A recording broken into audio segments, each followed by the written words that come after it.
कृष्ण भगवान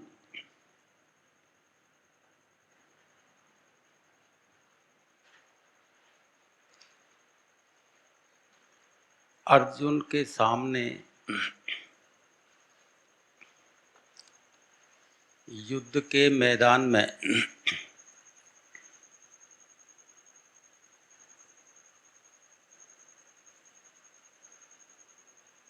जो सुना रहे थे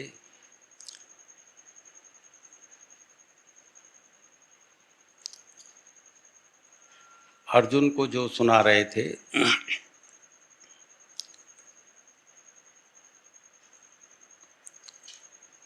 वो कृष्ण के अंदर उनकी आत्मा से जन्मा हुआ एक गीत था।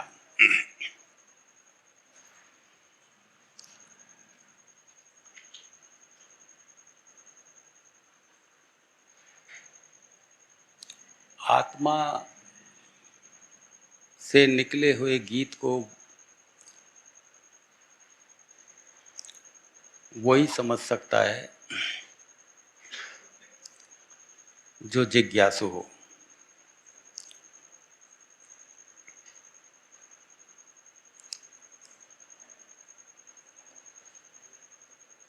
जो संसार से थक गया हो,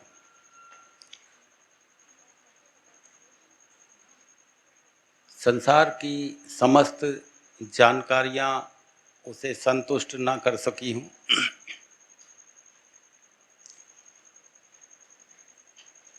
और संतुष्टि के लिए जिस व्यक्ति के अंदर एक प्यास जग गई हो, वो उस आत्मा के गीत को समझने में समर्थ हो सकता है।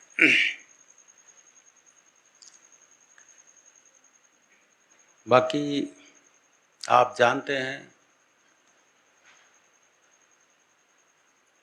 कृष्ण तो बचपन से ही उस गीत को गा रहे थे। ऐसा नहीं है कि अर्जुन के प्रश्नों का जवाब देते समय ही कृष्ण के अंदर वो आत्मा का गीत निकला हो। प्रज्ञा पुरुष चाहे जो बोले, चाहे जो करे, उसका उठना बैठना चलना, उसका बोलना उसकी प्रज्ञा से ही जन्मता है, उसकी आत्मा से जन्मता है। तो ऐसा नहीं था कि और लोग संसार के कृष्ण के संपर्क में नहीं आए थे। करोड़ों करोड़ों लोग संपर्क में आए, लेकिन और लोगों को तो कृष्ण की वाणी गीत लगी ही नहीं। और लोगों को यदि कृष्ण की वाणी अर्जुन की तरह यदि गीत लगती, या फिर वो जो गोपियाँ थी उनको भी कृष्ण की वाणी गीत लगी थी,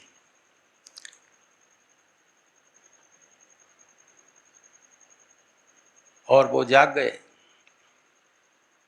उन्होंने भी आत्मा के उस विराट का दर्शन कर लिया। लेकिन कृष्ण की वाणी को और दूसरे लोग क्यों गीत नहीं समझ सके, उनके लिए गीत क्यों नहीं लगी वो वाणी?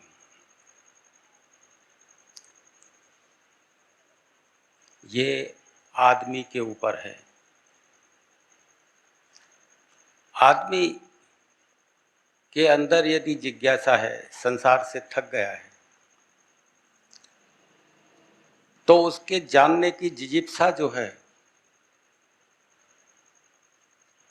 वो गीत को समझने में समर्थ हो सकती है। या महापुरुष खुद जिज्ञासा ललक उस सत्य के प्रति लगा दें। दो वजह हो सकती है।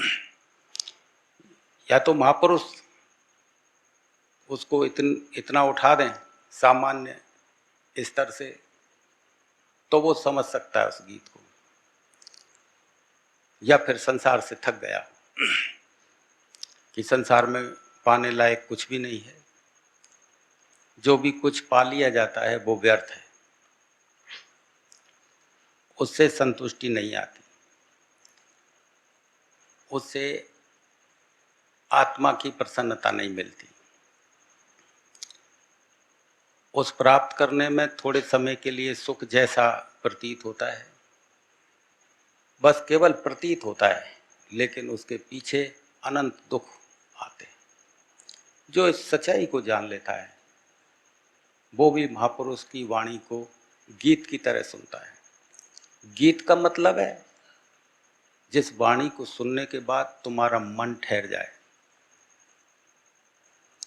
जिस वाणी को सुनने के बाद आप आश्चर्य से भर जाएं। आश्चर्य मन को एक जगह रोकता है। तुम देखते होगे बच्चे छोटी छोटी चीजों को देख के आश्चर्य से भर जाते हैं। एक मिट्टी का छोटा सा खिलौना उसके सामने ला के रखो तो वो देखता ही रह जाता है, ये क्या है। आपके सामने यदि जिंदा खिलौना भी ला के रख दिया जाए तो आप आश्चर्य से नहीं भरेंगे। एक छोटी गुड़िया बच्चे के सामने मिट्टी की ला के रखो, वो देखता ही रह जाए, ये क्या है, उसका मन ठहर जाएगा। आश्चर्य रोकता है एक जगह व्यक्ति को। आपके सामने जिंदी गुड़िया ला के रख दें तो भी आपका मन नहीं ठहरेगा। आप बहुत सारे गुड़ियाओं को देखते हैं, बहुत सारे चीज़ों को बार बार देखते हैं, वो आपको आश्चर्य से नहीं भरते। बच्चा पहली बार जिस चीज़ को देखेगा वो देखता ही रह जाएगा। तुम्हारे लिए जो व्यर्थ है उसके लिए वो बहुत कीमती है, क्योंकि वो पहली बार देख रहा है बच्चा।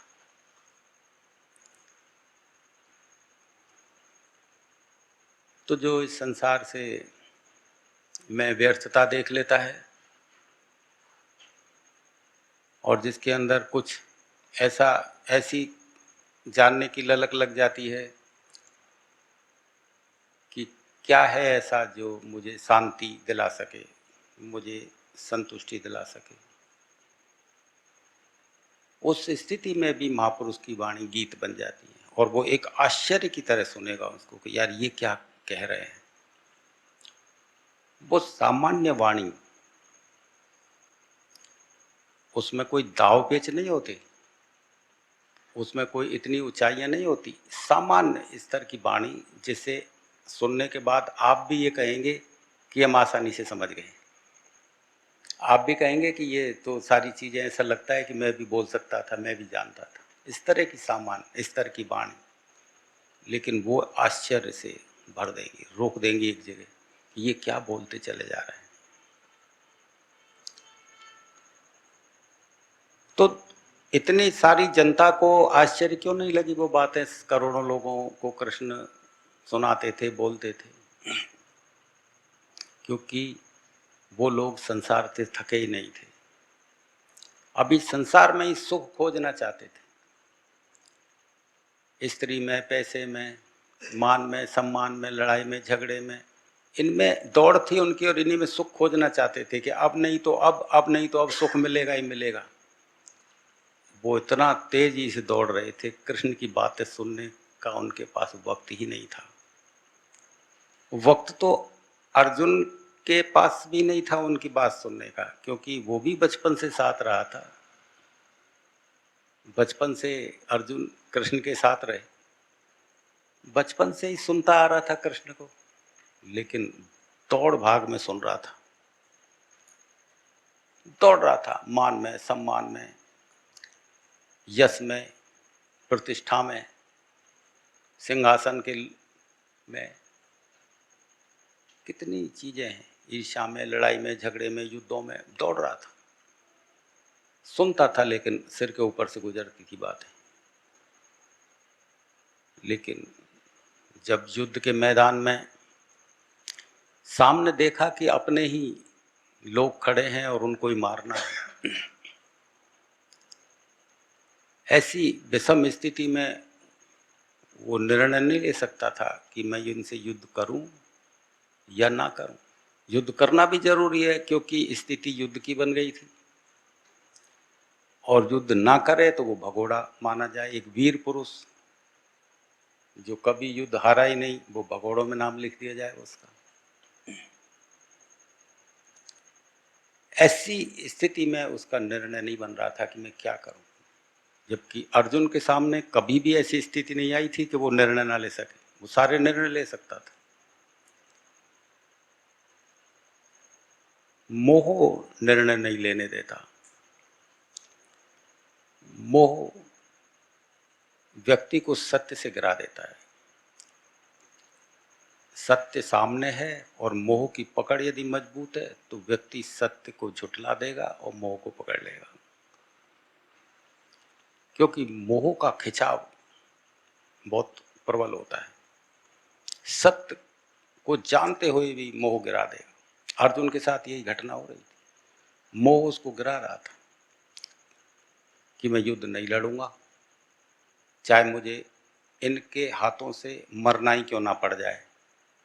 जो मेरे ये सामने खड़े हैं भाई बंद और गुरुजन और रिश्तेदार, यदि ये मुझे मार भी देंगे तो भी मुझे कोई दुख नहीं होगा, लेकिन मैं इनके ऊपर शस्त्र नहीं चलाऊंगा। ये निर्णय हो गया था अर्जुन का, मैं इनके शस्त्र नहीं चलाऊंगा।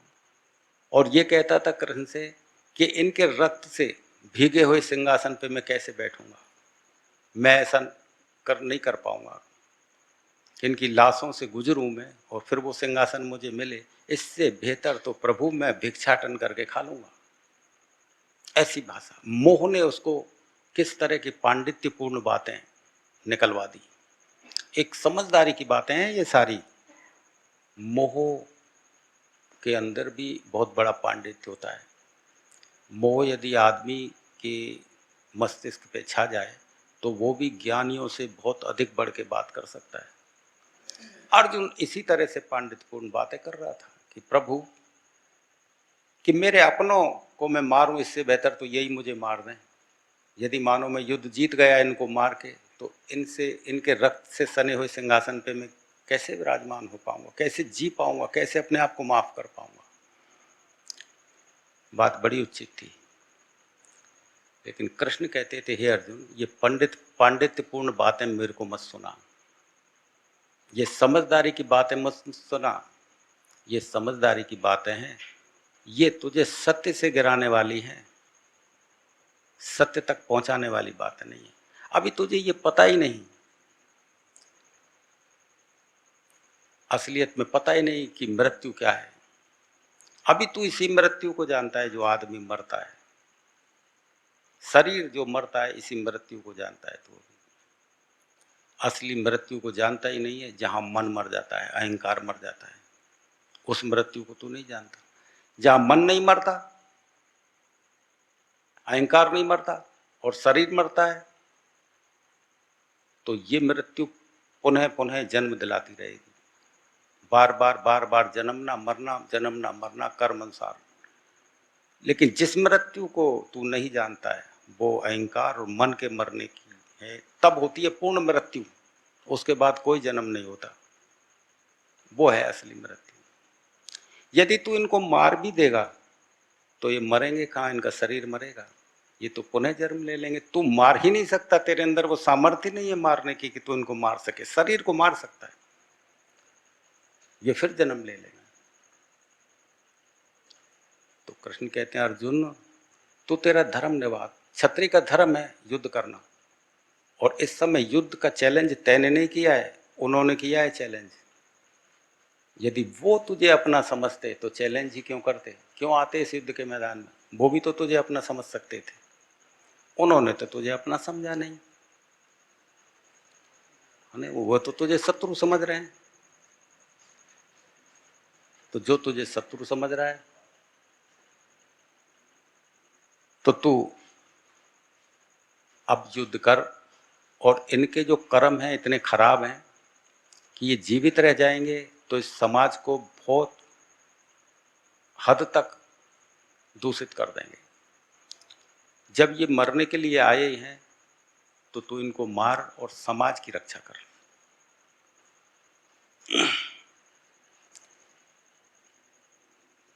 कृष्ण ने जब देखा अर्जुन को कि वो इस समय निर्णायक स्थिति में नहीं है और वो रुक गया है, तो वो स्थिति ऐसी थी कृष्ण के लिए कि इस स्थिति में इसको उस परम ज्ञान को सुनाया जा सकता है, ये सुन सकता है मेरी बात। जीवन भर तो भाग दौड़ में रहा था, उस समय तो इसने ये बात नहीं सुनी, लेकिन अब ये मेरी बात सुन सकता है क्योंकि रुक गया है। और आत्मा के ज्ञान की बात रुकावट में ही आश्चर्य से भर सकती है, उसी समय सुन सकता है व्यक्ति, उससे पहले नहीं सुनेगा। उस समय तुम कितना ही सुना दो किसी को, वो भाग रहा है, दौड़ रहा है, तुम तो सोच रहे हो वो मेरे पास बैठा है और ध्यान से सुन रहा है, वो ध्यान से नहीं सुन रहा, वो बैठा हुआ है, उसका चित्त चलायमान है। तुम कुछ कह रहे हो, वो कहीं भाग रहा है। पूरे जीवन नहीं सुन सका था, लेकिन उस कृष्ण ने देखी स्थिति बन गई है, अब ये निर्णय में नहीं है, असमंजस में पड़ा हुआ है, तब उसने उस क्षण का प्रयोग किया, उपयोग किया कृष्ण ने, और वो ज्ञान सुनाना प्रारंभ किया। और सुनाया भी क्या था, जहां जहां वो अटका हुआ था वो सहारे तोड़ दिए थे कृष्ण ने उसके। जहां जहां अटका हुआ था, जहां जहां अटका था, वो प्रश्न कर रहा था वो, और वो प्रश्न का जवाब देके वो सहारे तोड़ दिए। अब कोई सहारा कृष्ण के ऊपर, अर्जुन के पास नहीं रहा। वो अपने करने के अहंकार को मानता था कि मैंने ये किया, मैंने ये किया।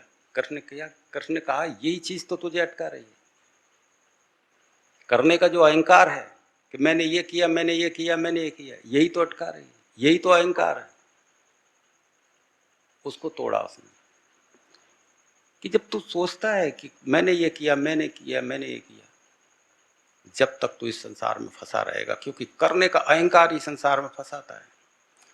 जिस घड़ी तू ये जान लेगा कि करता मैं नहीं, करता कोई और है, मैं तो निमित्त मात्र हूं।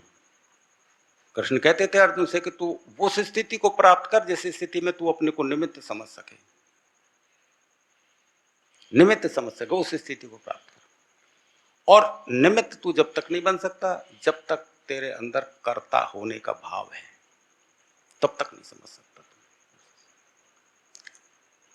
तो उसके सहारे धीरे धीरे करके तोड़ते चले गए, और अर्जुन को आत्मज्ञान कराने वाली उस पॉइंट पे लेके आ गए उसको। तो गीता में कृष्ण कुछ सवाल, अर्जुन जो है सवाल करते हैं कृष्ण से, कृष्ण पूछते हैं हे अर्जुन, कृष्ण कहते हैं हे अर्जुन, वेदों के जानकार विद्वान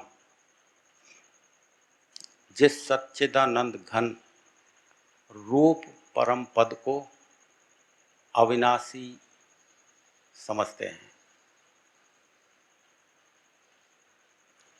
वेदों के जानकार जिस सच्चिदानंद घन रूप परम पद को अविनाशी समझते हैं, आसक्ति रहित यत्नशील सन्यासी महात्मा जन जिसमें प्रवेश पाते हैं, उस परम पद की चाह रखने वाले ब्रह्मचारी ब्रह्मचर्य का आचरण करते हैं, उस परम पद को हे अर्जुन मैं तुझे संक्षेप में समझाता हूं। बोलिए। कृष्ण कह रहे हैं वेदों के जानकार विद्वान जन। कृष्ण यहां उन वेदों की बात नहीं कर रहे जो चार वेद हैं। चार वेद तो उन महात्माओं ने लिखे जिन्होंने लोगों को कुछ इशारे समझाने की जरूरत समझी। बाकी आत्मज्ञानी के लिए अपना वेद स्वयं का अलग होता है। जिसने आत्मा का ज्ञान प्राप्त किया उसका अनुभव उसका वेद है। तो कृष्ण कहते हैं कि विद्वान, विद्वान से उनका मतलब है आत्मज्ञानी। विद्वान का मतलब ये नहीं है कि जो वेद पाठ करके आ गया है। बात को समझना पड़, शब्दों को समझोगे पकड़ोगे तो कुछ नहीं होगा। कृष्ण कहते हैं कि वेदों के जानकार विद्वान जिस सच्चिदानंद घन रूप पदम परम पद को अविनाशी समझते हैं। जिस आत्मज्ञानी ने जाना अपने भेद को, उसने परमात्मा को, सच्चिदानंद परमेश्वर को एक शरीर में नहीं पाया। उसका कोई शरीर नहीं है। वो कहते हैं कि सच्चिदानंद घन रूप परम पद, उसने उसको एक स्थिति के रूप में पाया, परम पद। ऐसा नहीं कि उन्होंने परमात्मा को एक आदमी के रूप में पाया कि उसके हजारों हाथ हैं, हजारों आंख हैं और इस तरह से वो बैठा है आकाश के ऊपर। नहीं, वो कहते हैं सच्चिदानंद घन रूप परम पद। परम पद यानी वो एक ऐसी परम स्थिति है परमात्मा, जिसको केवल जिया जा सकता है, कहा नहीं जा सकता। मैं गीता को स्पष्ट अर्थों में समझा रहा हूं। और वेद आत्मज्ञानी के लिए वही है वेद जो उसने अपने अनुभव में जाना है। जिसने अपना अनुभव आत्मा का किया, उसके लिए वो एक वेद बन गया। तो चार वेद ही सीमित नहीं है मेरे लिए कि चार वेद हैं। चार वेद महात्माओं ने लिखे हैं, वो इशारे के लिए हैं, वो इशारा करते हैं कि कुछ है। और वो भी इशारा भी केवल उतने तक करते हैं जितने तक कुछ बोला जा सकता था, ब्रह्म तक की अवस्था को बोला जा सकता था, वो इशारा कर दिया। लेकिन ब्रह्म से ऊपर बोला नहीं जा सकता था, इसलिए वेदों में नेति नेति लिख दिया। यानी कि नेति नेति का मतलब है कि ब्रह्म को इति मत समझ लेना, यानी इस ब्रह्म वाली स्थिति को अंतिम नहीं समझ लेना। इसके आगे और भी स्थितियां बनती है, अनंत स्थितियां, वो गुरु जानता है। इसलिए नेति नेति लिखा, वेदों में लिखा है नेति नेति। और महात्मा तो पूरा ही जानते थे, लेकिन लिखने में, कहने में इतना तक आ सकता था इशारों के रूप में, तो इतना कह दिया। अब विद्वान जन सोचते हैं, जानकार लोग सोचते हैं कि केवल ब्रह्म ही अंतिम अवस्था है। इतना लिखा जा सकता था, कहा जा सकता था, इसलिए उन्होंने ये कहा। तो कृष्ण कहते हैं कि जिन वेदों को विद्वानों ने जाना, यानी कि आत्मज्ञानियों ने जिस तरह का अनुभव किया, उन्होंने उस सच्चिदानंद घन रूप परमेश्वर को एक स्थिति के रूप में पाया। परम पद, परम पद का मतलब होता है जो समस्त पदों से पार है। संसार के जितने भी पद हैं, यानी जितनी भी उपलब्धियां, पद यानी उपलब्धियां, संसार की जितनी भी उपलब्धियां हैं, उन उपलब्धियों से ऊपर, जहां से आगे फिर कोई स्थिति ना बनती हो, जो स्थिति तुम्हें मन के पार ले जाती हो, उसके बाद कोई बिल्कुल गम्य स्थिति हो जाए, वो होती है परम पद। यानी कि वो उस स्थिति के बाद कोई गति नहीं, वो परम, यानी उसके बाद कुछ नहीं। तो उसको कहते हैं कि जिन्होंने उसको जाना, उन्होंने उस भगवान को एक शरीर रूप में नहीं पाया, एक स्थिति के रूप में पाया। फिर वो आगे कहते हैं, आसक्ति रहित यत्नशील सन्यासी महात्मा गण जिसमें प्रवेश पाते हैं। आसक्ति रहित यत्नशील महात्मा गण, आसक्ति रहित यत्नशील सन्यासी महात्मा गण कौन हो सकते हैं? आसक्ति का मतलब मोह, पकड़। आसक्ति रहित वही हो सकता है जिसने अपने कर्मों को करने में अपने होने को हटा दिया है। कर्म करे और अपने होने के अहंकार को ना करे कि मैं कर्म कर रहा हूं। करने वाला परमात्मा है। जब ये जान ले कि करने वाला परमात्मा हूं है, मैं तो एक निमित्त मात्र मेरी स्थिति है, वही व्यक्ति आसक्ति रहित हो सकता है, वही व्यक्ति निमित्त हो सकता है। वो व्यक्ति जिसने परमात्मा को जान के सब कर्म करता है, अपने को बीच में से, कर्मों के बीच में से अपने को हटा लिया है, वो व्यक्ति संसार में रहकर भी संसार से अलग है। वो व्यक्ति नौकरी करेगा, दुकानदारी करेगा, बच्चों में रहेगा, सबके साथ तुम्हारे जैसे ही रह लेगा, और वो सबसे बाहर निकला हुआ है और तुम उसे पहचान नहीं सकते। तुम उसका अनुसरण कर सकते हो कि यार ये आत्मा का ज्ञानी है, ये भी ऐसे ही रो रहा है अपने बच्चों के लिए, ये भी इसी तरह कमाने जा रहा है। तो उसकी देखा देखी तुम्हें एक सुविधा मिलती है मोह को ज्यादा गहरे से पकड़ने की, कि मैं भी क्यों नहीं करूं यार ऐसा। मैंने देख लिया आत्मज्ञानियों को, वो अपने बच्चों को नहीं पाल रहे क्या, वो ऐसा नहीं करे, तो तुम्हें तुम्हें सुविधा मिल जाएगी कि यार मैं भी, मेरे बच्चों को उसने गले से लगा रखा है, मैं भींच के लगा लूं। तुम्हें सुविधा मिल गई, लेकिन वो निकला हुआ है क्योंकि तुमने अपना समझ के उसे गले से लगाया है। वो परमात्मा का समझ के गले लगा रहा है। वो दुकान पे जा रहा है, परमात्मा की दुकान पे मजदूरी करने जा रहा है। तुम अपनी दुकान समझ के मजदूरी करने जा रहे हो। तुम अपना समझ के संसार का उपयोग कर रहे हो, वो परमात्मा का समझ के संसार का उपयोग कर रहा है। दोनों के कर्मों में फर्क है। एक के कर्म अहंकार को लेकर, अपने होने को लेकर कि मैं कर रहा हूं, और एक के कर्म ऐसे हैं जिसमें से उसने अपने को हटा दिया है, परमात्मा को ही बीच में लाके खड़ा कर दिया है। कृष्ण यही तो समझा रहे अर्जुन को। कृष्ण अर्जुन को यही समझा रहे हैं। कृष्ण उसके जितनी पकड़ है, जहां जहां उसके होने का अहंकार है, उस होने का अहंकार को ही तो तोड़ रहे हैं। वो कहता है कि मैंने ये किया, मैंने ये किया। अरे तेने ये किया, यही तो संसार में ले जाएगा तुझे। तेरे वो तोरे करने का अहंकार ही तुझे बार बार संसार में उतारेगा। यही तो मोह है, यही तो पकड़ है। तो कहते हैं आसक्ति रहित यत्नशील, कि जिसकी आसक्ति छूट गई, जिसने परमात्मा पे सब कुछ छोड़ दिया, यत्नशील, वो यत्न भी करेगा, यानी संसार में भागेगा दौड़ेगा भी तुम्हारी तरह ही। वो संसार में सारे यत्न, सारी की सारी कोशिशें तेरी तुम्हारी तरह ही करेगा। यदि उसको नौकरी लेनी है तो पढ़ाई भी वैसे ही करेगा। उसको यदि लाभ हानि दुकान में हो रही है तो इसी तरह से वो चिंता फिक्र करेगा, इसी तरह से वो सब काम करेगा। यत्नशील, आसक्ति रहित यत्नशील। समझना पड़ेगा बात को, कि तुम्हारी तरह ही भागता दौड़ता नजर आएगा। अरे राम की सीता चोरी हो गई थी तो रो रहे थे वो, और वृक्षों से पूछ रहे थे, लताओं से कि सीता कहाँ गई। लगते हैं वो आसक्ति रहित, लगते हैं भगवान के जैसे। तुम सोचोगे कि हमारे जैसा ही व्यक्ति है, लगता है कहीं से भगवान। लेकिन वो कहते हैं कि ऐसा व्यक्ति जिसने परमात्मा पे सब कुछ छोड़ दिया, वो संसार में यत्न भी करेगा, भागेगा दौड़ेगा भी, लेकिन उसकी भाग दौड़ में उसका बल नहीं होगा, बल परमात्मा का होगा।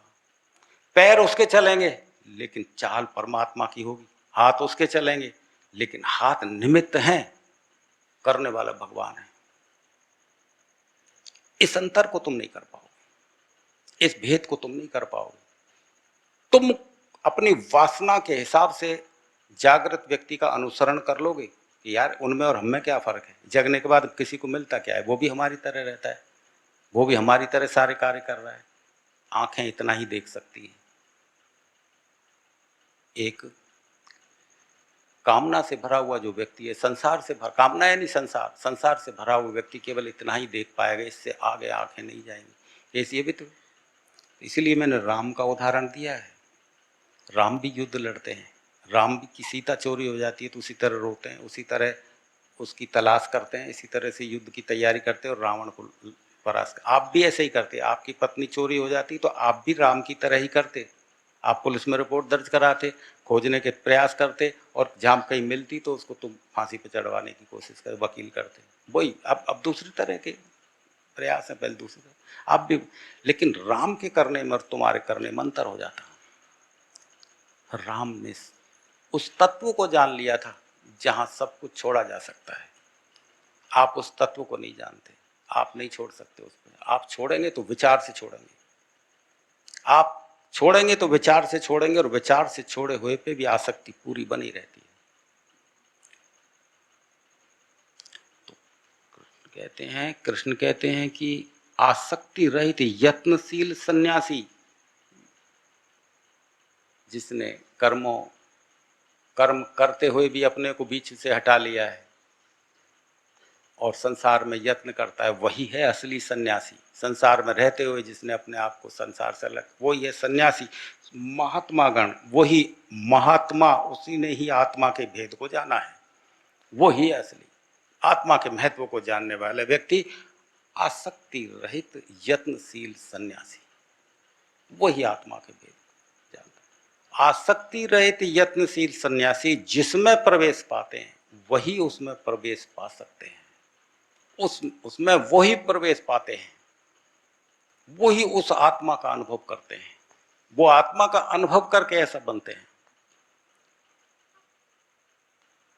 फिर आगे कहते हैं, जिस परम पद को प्राप्त करने की चाह रखने वाले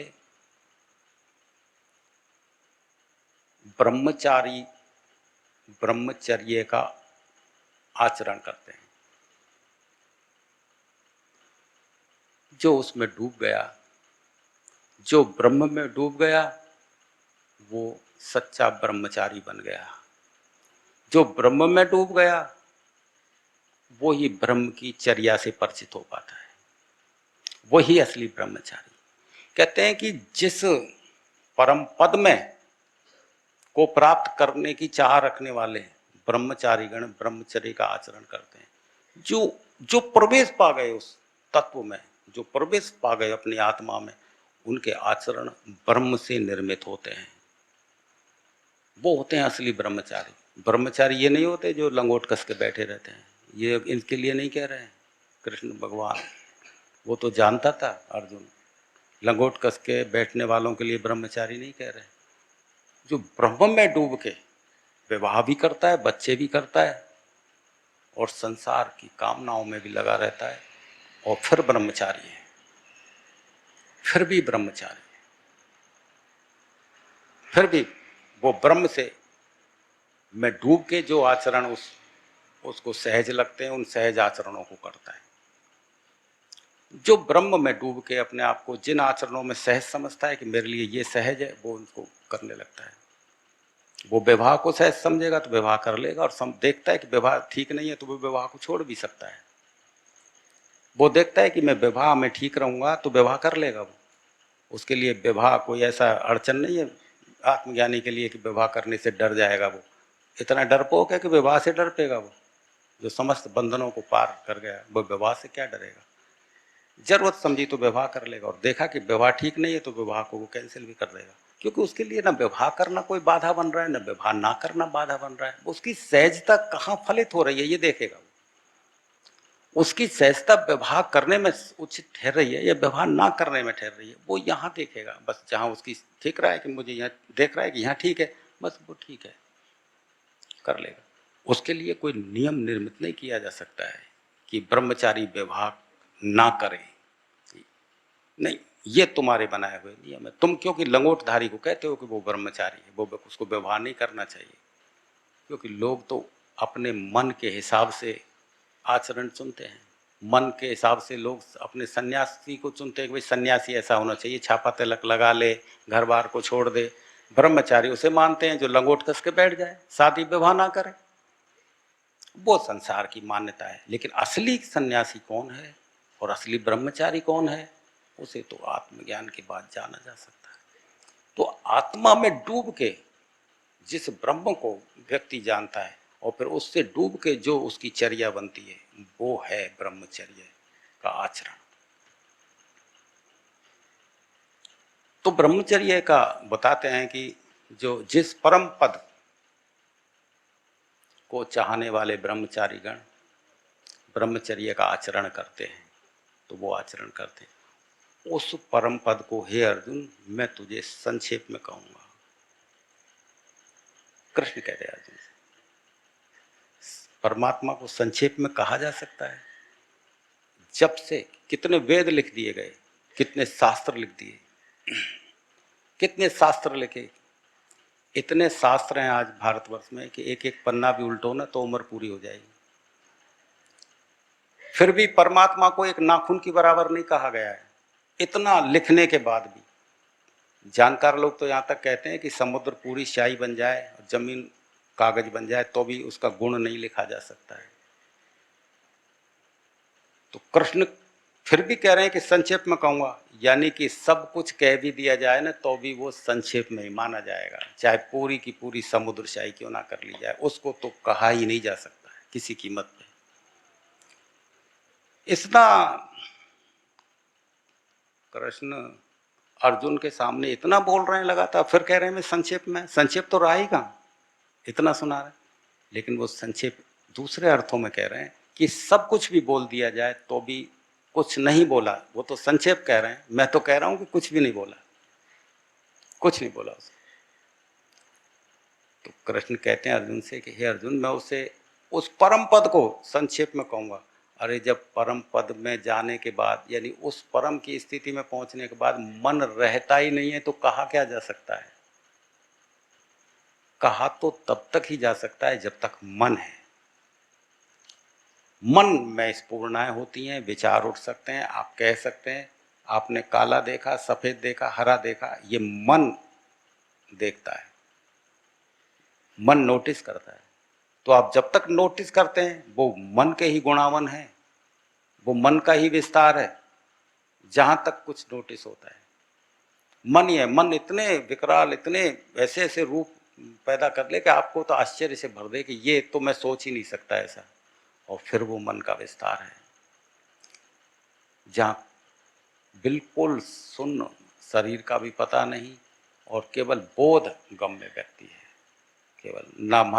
अरे ना कुछ देखने वाला हो तो ही तो नोटिस होगा, देखने वाला तो मर गया, दिखाई देने वाला समाप्त हो गया, न देखने वाला न दिखने वाला, क्या कहेगा कोई? और सब कुछ है। तो कहते उस परम पद को संक्षेप में कहूंगा। तो कृष्ण तो जब भी संक्षेप शब्द का प्रयोग कर रहे हैं, मैं तो कह रहा हूं कि कुछ नहीं कहा जा सकता। इतने शास्त्र लिख दिए, इतने बोलते, कितना बोलते हैं भगवान के बारे में लोग, लेकिन फिर भी कुछ नहीं कह सके। तो कृष्ण कहते हैं सच्चे में कहूंगा, यानी मैं इशारा रूप में कहूंगा तुझसे, थोड़ा बहुत तेरे समझ में कुछ इशारे आ जाएं और समझ पड़ जाए तो हे अर्जुन तू उस रास्ते पे चल पड़े। मैं कोशिश करता हूं कि तू उस रास्ते पे चल पड़े, तू उस आत्मा के ज्ञान को, आत्मा के अनुभव को प्राप्त कर सके। मैं इतनी कोशिश करता हूं तेरे से, ये कहना चाह रहे हैं। संक्षेप में कहने का मतलब है मेरी कोशिश इतनी है कि तू जहाँ जहाँ अटका हुआ है, उलझा हुआ है, तेरे उस उलझाहट को मैं हटा दूं और तू उस इशारे को समझ ले जिसको मैं कहना चाह रहा हूं, और चल पड़े तो उस तरफ, और तू उस तत्व को जान ले जो तत्व सब में विराजमान है। वो एक छोटे से कंकड़ में, पहाड़ में, पेड़ों में, मनुष्य में, जानवरों में, पक्षियों में, जो भी दिखाई देता है, सूरज में, चंद्रमा में, जो भी कुछ सोच सकते हो या दिखाई देते, उस तत्व के बिना उसका जीवित रहना संभव नहीं है, जो सब में व्याप्त है। हे अर्जुन तू उसे जान।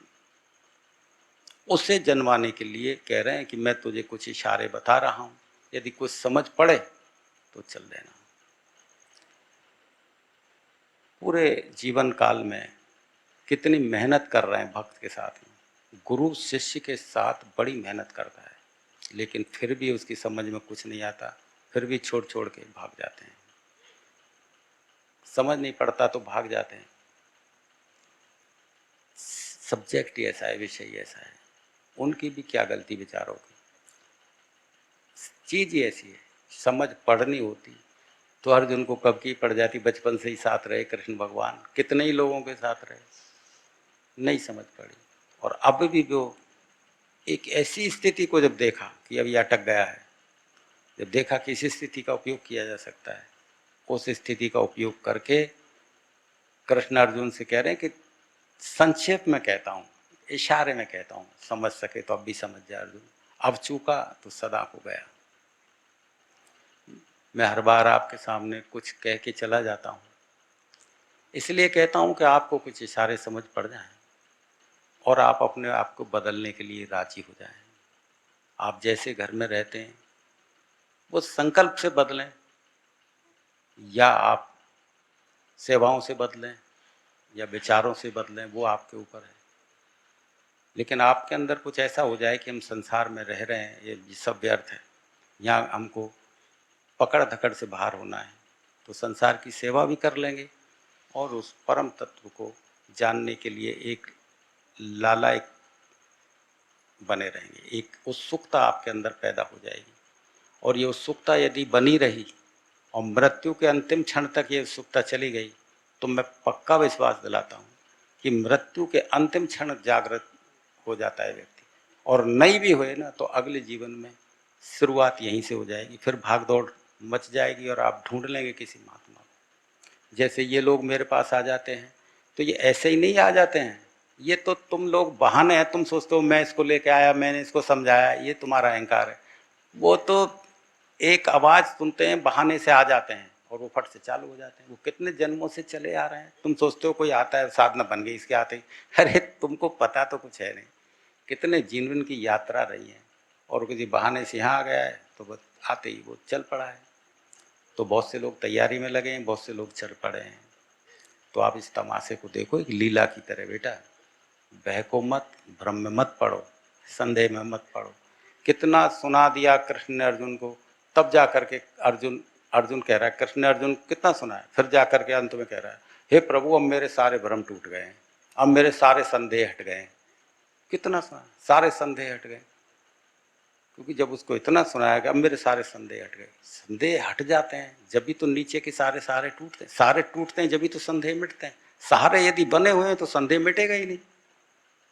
जब सहारे क्या है संसार में, तुम जितना समझते हो कि ये मेरा ये मेरा ये मेरा ये मेरा सहारा बनेगा, संसार को जब तक तुम, संसार की पकड़ जब तक है तब तक संदेह हटेगा ही नहीं। जब देखा अब कुछ नहीं परमात्मा की सेवा, वही संदेह हटाने का एक ढंग है, और कोई ढंग नहीं। थोड़ी देर के लिए कीर्तन करते हैं। श्री कृष्ण गोविंद हरे मुरारी, हे नाथ नारायण वासुदेवा। श्री कृष्ण